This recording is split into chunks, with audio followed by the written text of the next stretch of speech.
Welcome to జై today. ముందుగా headlines చూద్దాం. వరుసగా 7వసారి లోక్సభలో బడ్జెట్ ప్రవేశపెట్టిన కేంద్ర ఆర్థిక మంత్రి నిర్మలా సీతారామన్. పరిశ్రమల అభివృద్ధికి ఆర్థిక సాయం, 100 నగరాల్లో పారిశ్రామిక పార్కులు, ఇండస్ట్రియల్ ఏరియాల్లో కార్మికుల కోసం అద్దె గృహాల నిర్మాణం.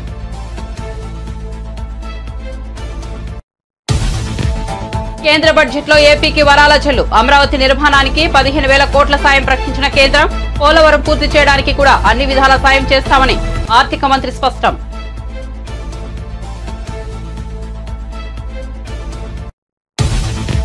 కేంద్ర బడ్జెట్ 2024-25 పై ప్రధాని నరేంద్ర మోదీ ప్రశంసలు. అన్ని వర్గాల ప్రయోజనం చేకూర్చే బడ్జెట్ గా అభివర్ణన. మధ్యతరగతి జీవుల సాధికారతకు దోహదపడుతుందని విశ్వాసం.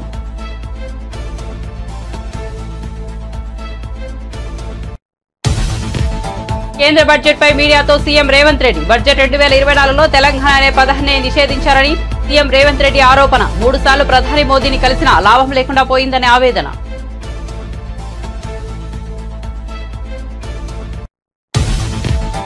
కేంద్ర బడ్జెట్లో ఏపీకి కేటాయింపులపై స్పందించిన రామ్మోహన్ నాయుడు. అవసరాన్ని బట్టి మరిన్ని నిధులు ఇస్తామన్న మంత్రి. రాయలసీమ, ఉత్తరాంధ్ర జిల్లాలకు ప్రత్యేక ప్యాకేజీ కింద నిధులు.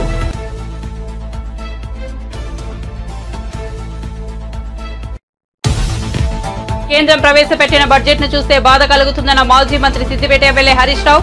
తెలంగాణ పదవే ఉచ్చరించలేదు, ఆంధ్రప్రదేశ్ పేరును అనేక సార్లు ఉచ్చరించారని హరీష్ రావు గుర్తు.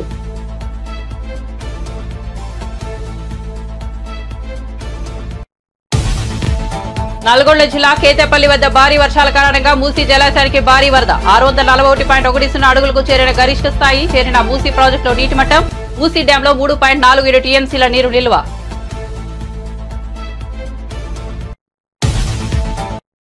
ఇక వార్త వివరాల్లోకి వెళ్తే, పార్లమెంటు వర్షాకాల సమావేశాలు వరుసగా 2వ రోజు మంగళవారం ప్రారంభమయ్యాయి. కేంద్ర ప్రభుత్వం 2024-25 ఆర్థిక సంవత్సరంలో మిగిలిన 8 నెలల కాలానికి వార్షిక బడ్జెట్ ను ప్రవేశపెట్టింది.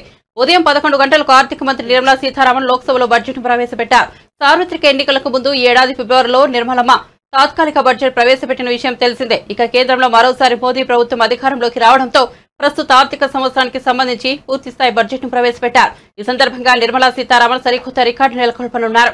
వరుసగా 2వసారి ఆర్థిక మంత్రిగా ఎన్నికైన 2024-25 బడ్జెట్ ను సమర్పించి సరికొత్త రికార్డును బ్రేక్ చేశారు. వరుసగా 7 కేంద్ర బడ్జెట్లను సమర్పించిన ఆర్థిక మంత్రిగా ఆమె సరికొత్త రికార్డు క్రియేట్ చేశారు. వరుసగా 6 సార్లు బడ్జెట్లను సమర్పించిన మాజీ ఆర్థిక మంత్రి మొనార్జీ దేశాయ్ ను అధిగమించారు. మొనార్జీ దేశాయ్ వరుసగా 6 సార్లు బడ్జెట్ ను ప్రవేశపెట్టారు. Is still in the grip of policy uncertainties. Elevated asset prices, political uncertainties, and shipping disruptions continue to pose significant downside risks for growth and upside risks to inflation. In this context, India's economic growth continues to be the shining exception and will remain so in the years ahead.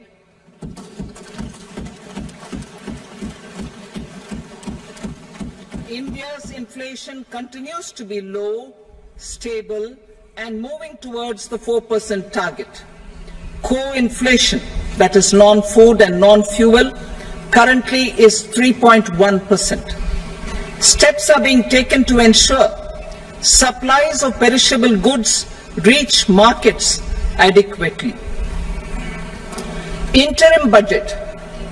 As mentioned in the interim budget, we need to focus on 4 major castes, namely the Garib, Mahilayen, Yuva. కేంద్ర ప్రభుత్వం 2024-25 ఆర్థిక సంవత్సరానికి సంబంధించి పూర్తిస్థాయి budget ను ప్రవేశపెట్టింది. ఆ budget లో ఆంధ్రప్రదేశ్ రాష్ట్రానికి వరాల జల్లు కురిపించింది. ఈ బడ్జెట్ లో ఏపీకి ప్రత్యేక సదుపాయాలు కల్పించినట్లు ఆర్థిక మంత్రి నిర్మలా సీతారామన్ తన బడ్జెట్ ప్రసంగంలో వెల్లడించారు. ఏపీ రాజధాని అమరావతి అభివృద్ధికి 1000 కోట్ల ఆర్థిక సాయం ప్రకటించారు. ఏకంగా 15,000 కోట్ల ఆర్థిక సాయం ఇవ్వనున్నట్లు తన బడ్జెట్ ప్రసంగంలో మంత్రి వెల్లడించారు. అవసరాన్ని బట్టి భవిష్యత్తులో మరిన్ని అదనపు నిధులు అందజేస్తామని తెలిపారు. అదేవిధంగా ఏపీ ప్రజల కలల ప్రాజెక్టు అయిన పోలవరం పూర్తి చేయడానికి కూడా అన్ని విధాల సాయం చేస్తామని ఆర్థిక మంత్రి స్పష్టం చేశారు. హైదరాబాద్, బెంగళూరు పారిశ్రామిక కారిడార్ అభివృద్ధికి ప్రత్యేక నిధులు ఇవ్వనున్నట్లు పేర్కొన్నారు.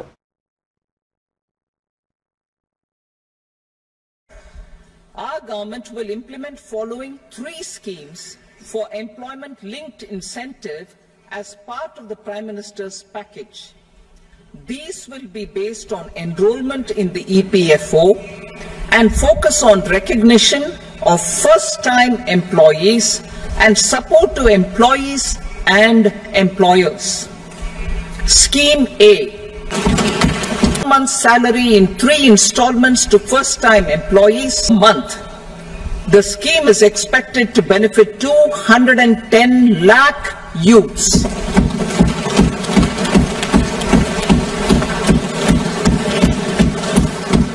Scheme B.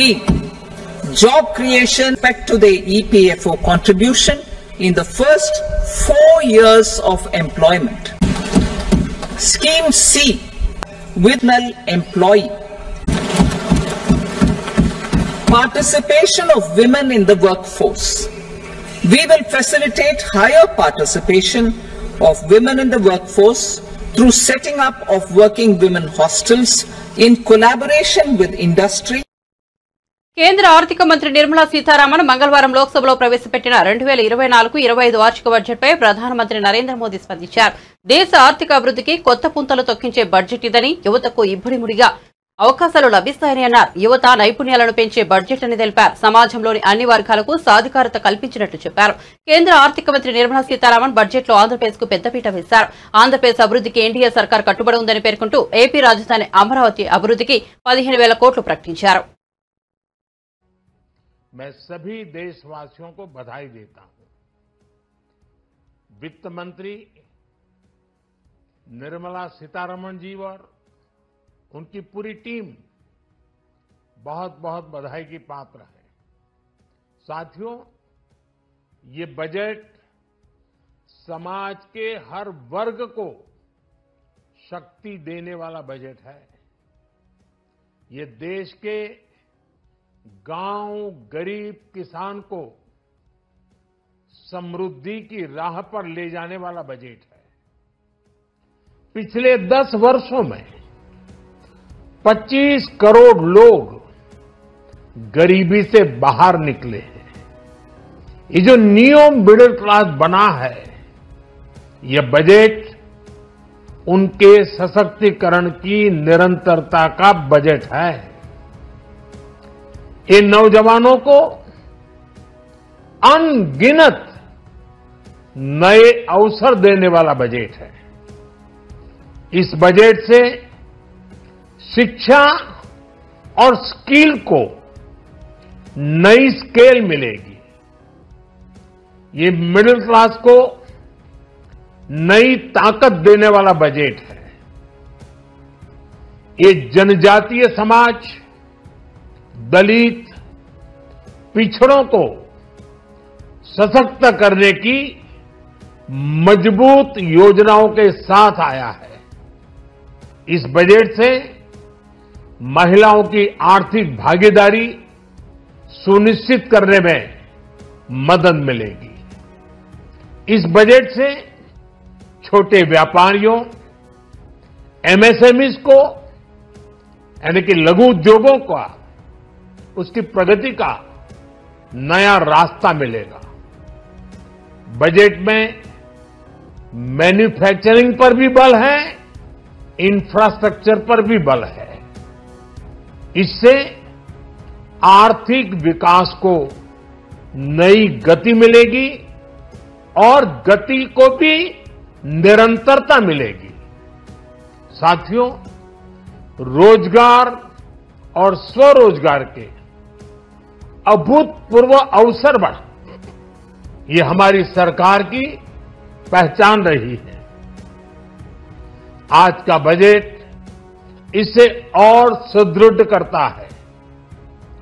देश और दुनिया ने पीएलआई स्कीम की सफलता देखी है. अब इस बजट में सरकार ने एम्प्लॉयमेंट लिंक्ड इंसेंटिव स्कीम की घोषणा की है. इससे देश में करोड़ों करोड़ों नए रोजगार बनेंगे. इस योजना के तहत जीवन में पहली नौकरी पाने वाले युवा की पहली तनख्वाह हमारी सरकार देगी. स्किल डेवलपमेंट और उच्च शिक्षा के लिए मदद हो या फिर కేంద్ర బడ్జెట్ పై తెలంగాణ ముఖ్యమంత్రి రేవంత్ రెడ్డి స్పందించారు. తెలంగాణపై కేంద్రం కక్ష సాధింపు ధోరణితో వ్యవహరిస్తోందని మండిపడ్డారు. ఢిల్లీకి వెళ్లి 3 సార్లు ప్రధాని మోదీని కలిసినా లాభం లేకుండా పోయిందని, తెలంగాణ మంత్రులు 18 సార్లు కేంద్ర మంత్రులను కలిశారని గుర్తు చేశారు.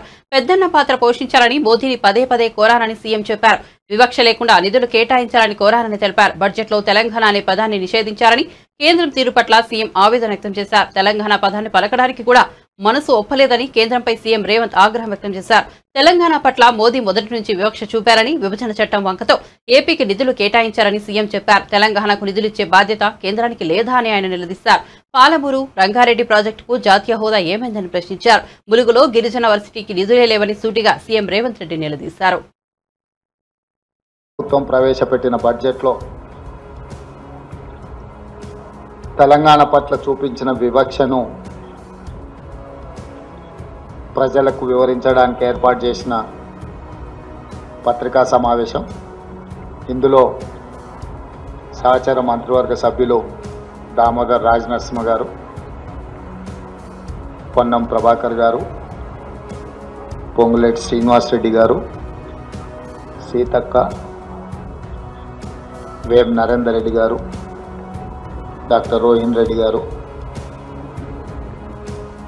ఈ పత్రికా సమావేశంలో పాల్గొని ఈరోజు కేంద్ర ప్రభుత్వం ప్రవేశపెట్టిన వికసిత్ భారత్ 2047 బడ్జెట్లో తెలంగాణ రాష్ట్రం పట్ల వివక్ష ప్రదర్శించడం కాదు, కక్షాపూరితంగా వ్యవహరించడంగా తెలంగాణ రాష్ట్ర ప్రజలు భావిస్తున్నారు. మా ప్రభుత్వం, మా మంత్రివర్గ సహచరులు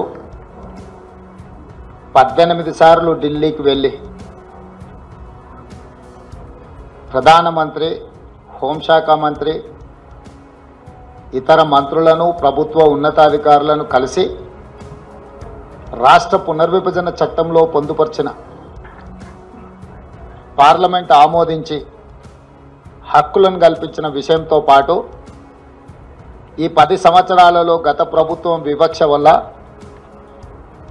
గత ప్రభుత్వం యొక్క అసమర్థత వల్ల జరిగిన నష్టాన్ని కూడా సవరించి తెలంగాణ రాష్ట్రానికి అవసరమైన నిధులను విడుదల చేయాలి అని చెప్పి మేము ప్రయత్నం చేసాం.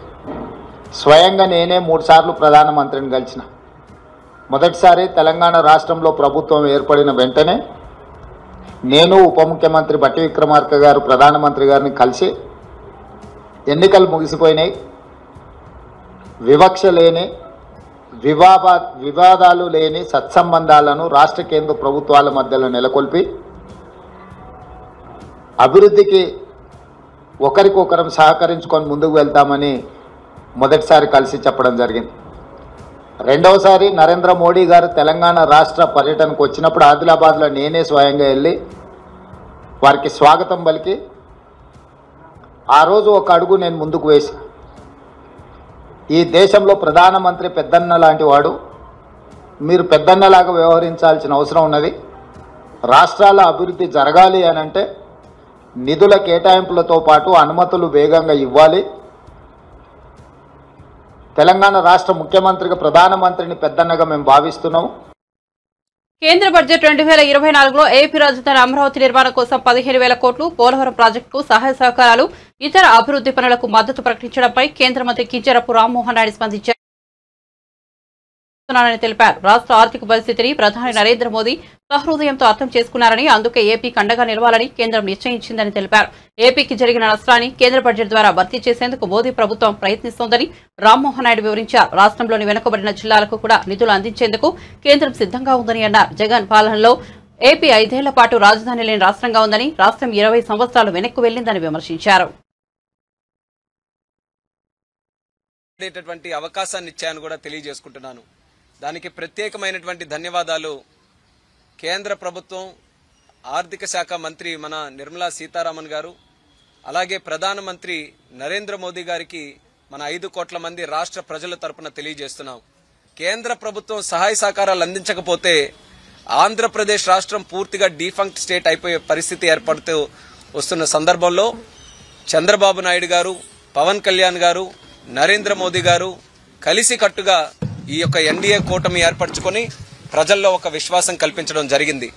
ఎన్నికల ముందే వాళ్ళందరికీ కూడా హామీ ఇచ్చాం. ప్రజలందరికీ కూడా మళ్ళీ రాష్ట్రంలో చంద్రబాబు నాయుడు గారు, కేంద్రంలో మోదీ గారు వచ్చిన తర్వాత రాష్ట్రానికి అన్ని విధాలుగా న్యాయం చేస్తామన్న మాటని ఈరోజు నిజం చేసే విధంగా బడ్జెట్లో అన్ని విషయాలు కూడా రూపకల్పన చేశాం. బడ్జెట్లో సుమారు 15,000 కోట్ల రూపాయలు మన ఆంధ్రప్రదేశ్ రాష్ట్రానికి ఒక గౌరవాన్ని ఇచ్చేటటువంటిది, ఒక అడ్రస్ కల్పించేటటువంటి రాజధాని మన అమరావతి. దానికి 15,000 కోట్ల రూపాయలు స్పెషల్ ప్యాకేజ్ కింద కూడా ఈరోజు నిర్ధారించడం జరిగింది.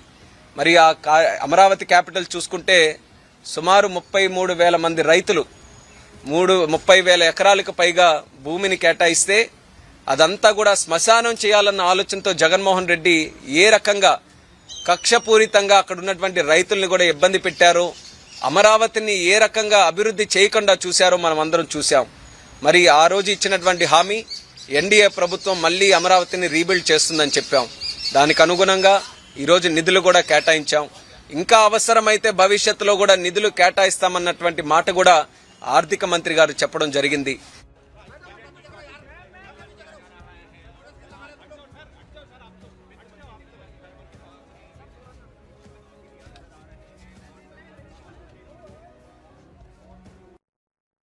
మాజీ మంత్రి వివేకానంద హత్య కేసు అంశం ఏపీ అసెంబ్లీలో మరోసారి చర్చకు వచ్చింది. ఏపీ అసెంబ్లీ సమావేశం రెండో రోజున స్పీకర్ అయ్యన్న పాత్రుడు అధ్యక్షతన జరిగింది. ఈ సందర్భంగా సీఎం చంద్రబాబు నాయుడు మాట్లాడుతూ గత వైఎస్ జగన్ పాలనలో జరిగిన దౌర్జన్యాలు, బెదిరింపులు, అవమానాలు, హత్యా ఘటనలను వివరించారు. కడప మాజీ ఎంపీ వైఎస్ వివేకానందరెడ్డి దారుణ హత్యను ప్రస్తావించారు. హూ కిల్డ్ బాబాయ్ ఘటనను జగన్ ఎందుకు తేల్చలేకపోయారని ప్రశ్నించారు. వివేక హత్య కేసు అనేక మలుపులు తిరిగిందని, సీబీఐపైన ఎదురుదాడికి దిగారని ఆరోపించారు. వివేక హత్య జరిగాక ఘటనా స్థలానికి వెళ్లి సీఐ తన నివేదికను సీబీఐకి ఇచ్చే సమయంలో అతడికి ప్రమోషన్ ఇచ్చి అధికార దుర్వినియోగం చేశారని విమర్శించారు. హూ కిల్డ్ బాబాయ్ అనే ప్రశ్నకు త్వరలో జవాబు వస్తుందని చంద్రబాబు పేర్కొన్నారు. వైసీపీ పాలనలో ప్రతిపక్ష పార్టీల నాయకులను అనేక రకాలుగా అవమానపరిచారని, జైలులో బంధించారని అన్నారు. విశాఖలో రిషికొండపై నిర్మించిన అక్రమ కట్టడాల విషయంలో సభ్యుల సూచనలను పరిగణలోనికి తీసుకుంటామని ప్రకటించారు. హూ కిల్డ్ బాబాయ్ అని ఇంకా జవాబు రాలేదు. తొందరలో జవాబు కూడా వస్తుంది, దాంట్లో సందేహం లేదు. అధ్యక్ష, ఇది ఒక కేస్ స్టడీ. నేను 40 ఏళ్ళు రాజకీయాల్లో ఉన్నా, 14 ఏళ్ళు సీఎంగా ఉన్నా. నేను చాలా మంది ముఖ్యమంత్రులను చూసా. ఇప్పుడే విష్ణుకుమార్ రాజు చెప్పినట్టు ఒక వ్యక్తి ఏ విధంగా చేస్తాడో వివేకానంద రెడ్డి మర్డర్ ఒక ఎగ్జాంపుల్. ఎన్ని ట్విస్టులు తిరిగాయో రెండో ఎగ్జాంపుల్. కడాన ఎవడైతే అక్కడ సిఐ సీన్లో ఉన్నాడో మర్డర్ జరిగిన తర్వాత ఫస్ట్ వెళ్ళాడు. ఈ క్లీన్ చేసే ఆపరేషన్స్ అన్ని చూసిన తర్వాత అతను సిబిఐకి ఇన్ఫర్మేషన్ ఇవ్వడానికి సిద్ధపడితే ప్రభుత్వ దుర్వినియోగంతో అతనికి ప్రమోషన్ ఇచ్చి సిఐ నుంచి డిఎస్పీ తిరిగి సిబిఐ పైనే ఆరోపణలు చేసే పరిస్థితికి వచ్చారు. అధ్యక్ష, ఇన్వెస్టిగేషన్ ఆఫీసర్ పైన కేసు పెడితే సిబిఐ, ఆ ఇన్వెస్టిగేషన్ ఆఫీసర్ హైకోర్టు పోయి బెయిల్ తీసుకునే పరిస్థితికి వచ్చాడు. ఇది రాష్ట్ర చరిత్రలో ఎప్పుడు చూడలే. ఇవన్నీ దేశ చరిత్ర ప్రపంచంలో కూడా జరిగి ఉండవు. ఈ దేశంలో కాదు, వేరే ప్రపంచంలో ఎక్కడా జరగవు. నేరస్తుడు ఎంత పవర్ఫుల్ అంటే అధ్యక్ష, నేను అదే ఎప్పుడు చెప్పేవాడిని, నేరస్తుడే ముఖ్యమంత్రి అయితే పోలీసులు కూడా నేరస్తులకు ఇంక వంతన పడే పరిస్థితికి వస్తే ఏం జరగాలో జరిగాయి. అధ్యక్ష, సిబిఐ లాంటి సంస్థ వివేకానంద రెడ్డి మర్డర్లో ఉండే నిందితుడిని అరెస్ట్ చేయడానికి పోయి మేము అరెస్ట్ చేయలేమని తిరిగి వచ్చారంటే కానీ ఇమేజిన్ అధ్యక్ష. తర్వాత కూడా అరెస్ట్ చేయలేదు. ఇప్పటికి కూడా కాదు, బెయిల్ వచ్చే వరకు అరెస్ట్ చేయలేదు. కేంద్రం ప్రవేశపెట్టిన బడ్జెట్ ను చూస్తే బాధ కలుగుతుందని మాజీ మంత్రి సిద్దిపేట ఎమ్మెల్యే హరీష్ రావు పేర్కొన్నారు. కేంద్ర బడ్జెట్ లో తెలంగాణ పదవి ఉచ్చరించలేదు, ఆంధ్రప్రదేశ్ పేరును అనేకసార్లు ఉచ్చరించారని హరీష్ రావు గుర్తు చేశారు. తెలంగాణ అసెంబ్లీలోని మీడియా పాయింట్ వద్ద ఎమ్మెల్యే ప్రశాంత్ రెడ్డితో కలిసి హరీష్ రావు మీడియాతో మాట్లాడారు. ఆంధ్రప్రదేశ్ లో పోలవరం త్వరితగతిన పూర్తి చేస్తామన్నారు. ఏపీ రాజధానికి డబ్బులు ఇస్తామన్నారు. రాయలసీమతో పాటు ఆంధ్రాలోని వెనుకబడిన జిల్లాలకు డబ్బులు ఇస్తామన్నారు. ప్రత్యేకంగా ఈ విషయాలను ప్రస్తావించడం సంతోషమే, కానీ తెలంగాణ విషయం ఏమైంది? మరి ఈ ప్రభుత్వం ఏం చేస్తోంది? కేంద్రంతో సత్సంబంధాలు మెయింటైన్ చేస్తున్నాం, మోదీకి దగ్గరగా ఉన్నాం, కేంద్ర మంత్రులను రోజు కలుస్తున్నామని చెప్పారు. కనీసం తెలంగాణ ప్రస్తావన కూడా లేదు. బీజేపీ కాంగ్రెస్ కలిసి తెలంగాణకు అన్యాయం చేశారని హరీష్ రావు ఆగ్రహం వెలిబుచ్చారు. కేంద్ర ప్రభుత్వం ఇలా బడ్జెట్ ప్రవేశపెట్టారు. ఇలా కేంద్ర బడ్జెట్ లో చూస్తే నిజంగా బాధ కలుగుతా ఉంది. తెలంగాణ అనే పదమే ఉచ్చరించలేదు. ఆంధ్రప్రదేశ్ పేరు చాలా సార్లు ఉచ్చరించారు. సరే ఇవ్వండి, ఆంధ్రప్రదేశ్ కి ఎందుకు ఇచ్చారని నేను అనను.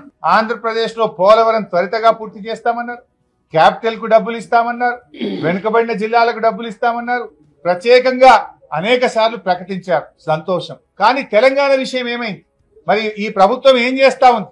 మేము కేంద్రంతో సత్సంబంధాలు మెయింటైన్ చేస్తున్నాం, మోడీ గారికి చాలా దగ్గరగా ఉన్నాం, మేము కేంద్ర మంత్రుల్ని రోజు కలుస్తున్నామన్నారు. కనీసం తెలంగాణ ప్రస్తావన కూడా లేదు.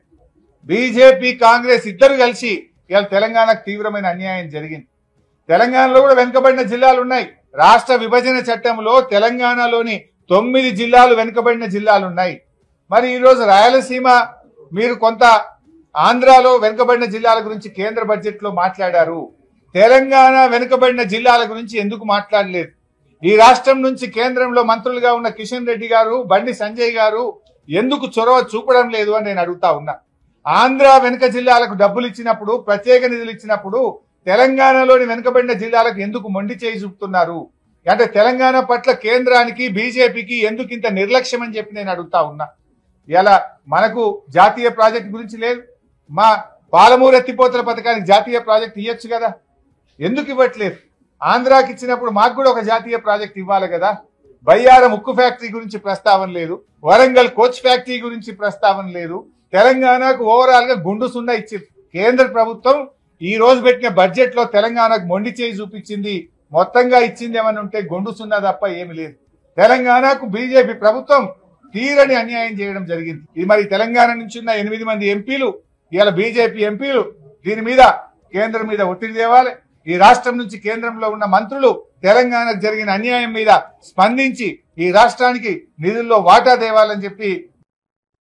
ఏపీ ప్రభుత్వం 2 కీలక బిల్లులను శాసనసభ ముందుకు తీసుకొచ్చింది. ఏపీ భూ యాజమాన్య హక్కు చట్టాన్ని రద్దు, ఆరోగ్య వర్సిటీ పేరు మార్పు బిల్లులకు సభ ఏకగ్రీవంగా ఆమోదం తెలిపింది. విజయవాడలోని ఆరోగ్య వర్సిటీకి ఎన్టీఆర్ పేరు పునరుద్ధరించారు. ఈ మేరకు స్పీకర్ అయ్యన్న పాత్రుడు సభలో ప్రకటన చేశారు. తెలుగులోనే ఆయన ఈ ప్రకటన చేయడం గమనార్హం. ఒక్క ఆంగ్ల పదం కూడా వాడకుండా బిల్లులు ఆమోదం పొందినట్లు స్పీకర్ ప్రకటించడాన్ని సభ్యులు అభినందించారు. I beg to move for leave to introduce the Andhra Pradesh Land Titling Repeal Bill 2024. మంత్రి గారి ప్రతిపాదన సభా సమక్షంలో ఉంది. ఇప్పుడు ఈ విషయం ఆంధ్రప్రదేశ్ భూమి హక్కుల యాజమాన్య రద్దు బిల్లు 2024ను ప్రవేశపెట్టడం. ఈ ప్రతిపాదనను సభలో సుముఖంగా ఉన్నవారు అవును అనండి,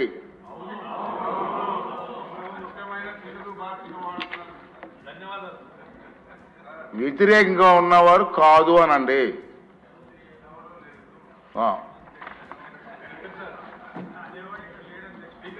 అవునన్నారు అవునన్నారు అవునన్న వారు అందరూ కూడా ఏకగ్రీయంగా అన్నారు. కాబట్టి ఈ ప్రతిపాదన ఆమోదించబడినది. బిల్లు సభలో ప్రవేశపెట్టబడింది.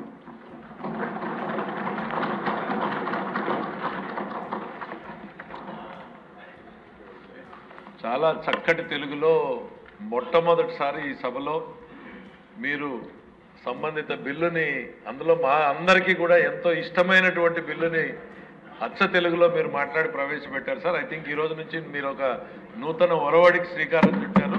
అందరూ హృదయపూర్వకంగా ధన్యవాదాలు. ప్రతి అక్షరం తెలుగులో మాట్లాడే ప్రయత్నం చేస్తున్నాను, మీరు సహకరించండి. ఆరోగ్య కుటుంబ సంక్షేమం మరియు వైద్య విద్యా శాఖ మంత్రి గారు డాక్టర్ వైఎస్ఆర్ ఆరోగ్య విజ్ఞాన శాస్త్రముల విశ్వవిద్యాలయ సవరణ బిల్లు 2024ను ప్రవేశపెట్టేందుకు అనుమతి కోరడం అవుతారు. I beg to move for leave to introduce the Dr. YSR University of Health Sciences Amendment Bill 2024. మంత్రి గారి ప్రతిపాదన సభా సమక్షంలో ఉంది. ఇప్పుడు విషయం డాక్టర్ వైఎస్ఆర్ ఆరోగ్య విజ్ఞాన శాస్త్రముల విశ్వవిద్యాలయం సవరణ బిల్లు 2024ను ప్రవేశపెట్టడం. ఈ ప్రతిపాదనను సుముఖంగా ఉన్నవారు అవును అనండి, వ్యతిరేకంగా ఉన్నవారు కాదు అనండి. అందరూ కూడా అవును అన్నవారు అధికంగా ఉన్నారు కాబట్టి ఈ ప్రతిపాదన. కేంద్ర ప్రభుత్వం ప్రవేశపెట్టిన బడ్జెట్పై ఏపీ కాంగ్రెస్ అధ్యక్షురాలు వైఎస్ షర్మిల తీవ్ర విమర్శలు గుప్పించారు. కేంద్ర బడ్జెట్ ఎన్నికల మేనిఫెస్టో ఉండడం కరెక్ట్ అని విమర్శించారు. ఎన్నికల్లో హామీలు ఇచ్చిన విధంగా బడ్జెట్ ను కూడా ఇష్టం వచ్చినట్లుగా ప్రకటించారని మండిపడ్డారు. ఇది బడ్జెట్నా లేదా ఎన్నికల హామీలా అనేది బీజేపీ పెద్దలు చెప్పాలని ప్రశ్నించారు. ఈ బడ్జెట్ అనడం కంటే దీన్ని ఎన్నికల మేనిఫెస్టో అనడమే కరెక్ట్ కాబోలు. ఎన్నికల మేనిఫెస్టో అయితే ఏది పడితే అది చెప్పొచ్చు, ఏ వివరాలు లేకుండా చెప్పొచ్చు, ఏ హామీ అయినా ఇవ్వచ్చు. కానీ బడ్జెట్ అయితే నంబర్స్తో కూడింది, డీటెయిల్స్ ఇస్తూ, నంబర్స్ చెప్తూ, టైం ఫ్రేమ్ చెప్తూ చేయాల్సింది బడ్జెట్. మరి బీజేపీ పార్టీ ప్రవేశపెట్టిన ఈ బడ్జెట్ ఎన్నికల మేనిఫెస్టోను తలపిస్తుంది. 4 అంశాలు మాత్రమే మాట్లాడారు ఆంధ్ర రాష్ట్రం గురించి. వీటిల్లో బడ్జెట్ ప్రవేశపెట్టక ముందు చంద్రబాబు గారు 1,00,000 కోట్ల రూపాయలు ప్రతి సంవత్సరము మాకు అవసరం ఉంటుంది వివిధ ప్రాజెక్టులకి అని చెప్పారు. అసలు చంద్రబాబు గారు ఆ 1,00,000 కోట్లు అన్న ఫిగర్కి ఎలా వచ్చారో మాకైతే అర్థం కాలేదు. బికాస్ ఆంధ్ర రాష్ట్రం ఏర్పడిన రోజున విభజన చట్టంలో ఉన్న అన్ని హామీలను ఆర్థికంగా లెక్కేస్తే వాల్యూ కడితే కనీసం 12 లక్షల కోట్ల నుంచి 15 లక్షల కోట్ల వరకు విలువ చేస్తుంది. కానీ చంద్రబాబు గారు ఇవేవి పట్టించుకోకుండా 1,00,000 కోట్లు 5 సంవత్సరాలకు 5 లక్షల కోట్లు అని. భారీ వర్షాలకు నల్గొండ జిల్లా కేతేపల్లి మండలం వద్ద మూసీ ప్రాజెక్టులో నీటి మట్టం పెరుగుతోంది. హైదరాబాద్ పాటు మేడ్చల్, మల్కాజ్గిరి, రంగారెడ్డి, యాదాద్రి భువనగిరి, జనగామ జిల్లాలోని పలు ప్రాంతాల నుంచి మూసీ జలాశయానికి వరద చేరుతోంది. ప్రాజెక్టులోని ఇన్ఫ్లో కొనసాగుతుండటంతో గరిష్ట నీటి మట్టం 645 అడుగులకు గాను 641.10 అడుగులకు చేరింది. ప్రాజెక్టు పూర్తిస్థాయి నీటి నిల్వ సామర్థ్యం 4.46 టీఎంసీలు కాగా ప్రస్తుతం 3.47 టీఎంసీల నీరు నిల్వ ఉన్నట్లు డ్యామ్ ఇంజనీరింగ్ ఉదయ్ కుమార్ చెప్పారు.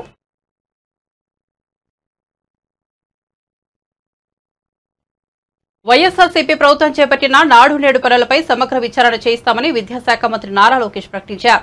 శాసనసభ 2వ రోజు సమావేశంలో భాగంగా స్పీకర్ అయ్యన్న పాత్రుడు ప్రశ్నోత్తరాలు చేపట్టారు. ఈ ప్రభుత్వం చేపట్టిన నాడు నేడు పనుల్లో భారీగా అవినీతి జరిగిందని టీడీపీ ఎమ్మెల్యేలు తెనాలి శ్రవణ్ కుమార్, ధూళిపాల నరేంద్ర, ఏలూరు సాంబశివరావు సభ దృష్టికి తీసుకొచ్చారు. దీనిపై విచారణ చేపట్టాలని రాష్ట్ర ప్రభుత్వాన్ని కోరారు. అనంతరం మంత్రి లోకేష్ మాట్లాడుతూ ప్రభుత్వ పాఠశాలను బలోపేతం చేస్తామని తెలిపారు. నాడు నేడుపై ప్రభుత్వం విచారణ చేపడుతోందన్నారు. నాసిరకంలో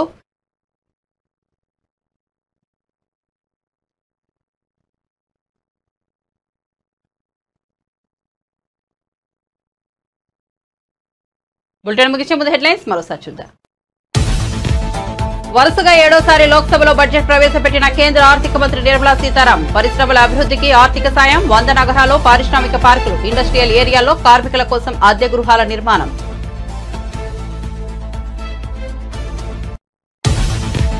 కేంద్ర బడ్జెట్లో ఏపీకి వరాల జల్లు. అమరావతి నిర్మాణానికి 15,000 కోట్ల సాయం ప్రకటించిన కేంద్రం. పోలవరం పూర్తి చేయడానికి కూడా అన్ని విధాల సాయం చేస్తామని ఆర్థిక మంత్రి స్పష్టం.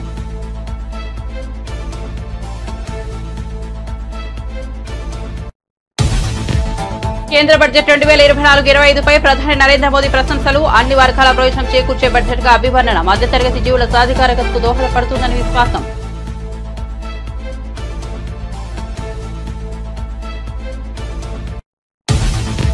కేంద్ర బడ్జెట్ పై మీడియాతో సీఎం రేవంత్ రెడ్డి బడ్జెట్ 2024లో తెలంగాణ అనే పదాన్ని నిషేధించారని సీఎం రేవంత్ రెడ్డి ఆరోపణ 3 సార్లు ప్రధాని మోదీని కలిసినా లాభం లేకుండా పోయిందని ఆవేదన.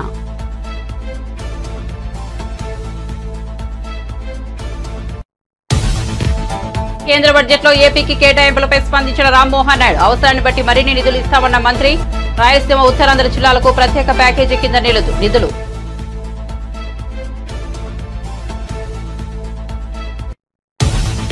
కేంద్రం ప్రవేశపెట్టిన బడ్జెట్ ను చూస్తే బాధ కలుగుతోంది. మాజీ మంత్రి సిద్దిపేట ఎమ్మెల్యే హరీష్ రావు తెలంగాణ పదవి ఉచ్చరించలేదు, ఆంధ్రప్రదేశ్ పేరును అనేక సార్లు ఉచ్చరించారన్న హరీష్ రావు.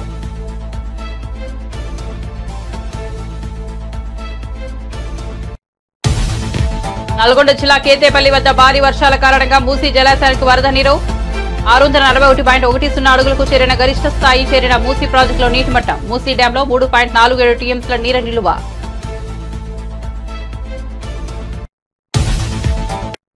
మరిన్ని అప్డేట్స్ కోసం చూస్తూనే ఉండండి జై నైట్ టుడే.